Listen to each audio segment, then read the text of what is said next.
Taiwan என்பது சீனாவின் ஒன்றிணைந்த ஒரு பகுதி என்று அவர்கள் உறுதியாக நம்புகிறார்கள் சீனா. இதுக்கு ரொம்ப பெரிய ஹிஸ்ட்ரி இருக்கு.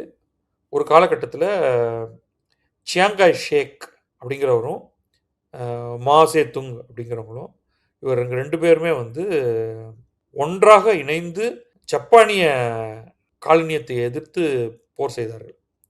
சியாங்காய் ஷேக் வந்து தேசியவாதி, இவர் வந்து கம்யூனிஸ்ட். இவங்க 2 பேரும் சேர்ந்து இதெல்லாம் பண்ணாலும், ஒரு கட்டத்தில கம்யூனிஸ்ட்களை சியாங்காய் ஷேக் அழித்து ஒழித்து விடுவார் அப்படின்னு மாவோ பயப்படுறாரு. மாவோ உடைய கம்யூனிசம் வந்து தேசியவாதிகளை ஒழிச்சிரும் அப்படின்னு சியாங்காய் ஷேக் வந்து அவருக்கு உள்ளூர பயம். திடீர்னு அது வந்து உள்நாட்டு போரா மாறுது. அந்த போர்ல எவென்ச்சுவலி ஆரம்ப கட்டத்தில சியாங்காய் ஷேக்குடைய கை ரொம்ப ஓங்கி இருந்தாலும், எகெயின் பெரும் போர், உள்நாட்டு போர், சிவில் ஃபைட் அப்படின்னு நடக்குதுன்னு வச்சுக்கங்களேன். அப்போ வந்து இன்வேரியபிளி என்ன ஆகுது அப்படின்னா, ஏதோ ஒரு கட்டத்தில கீழ இருக்கிறவங்களோட கை ஓங்குது. அந்த மாரி கம்யூனிசத்தோட கை ஓங்க, சியாங்காய் ஷேக் தப்பிச்சு ஓடி தஞ்சம் புகுந்த பகுதி தான் தாய்பேய் அல்லது தாய்வான் அப்படின்னு இன்னைக்கு சொல்லக்கூடிய பகுதி.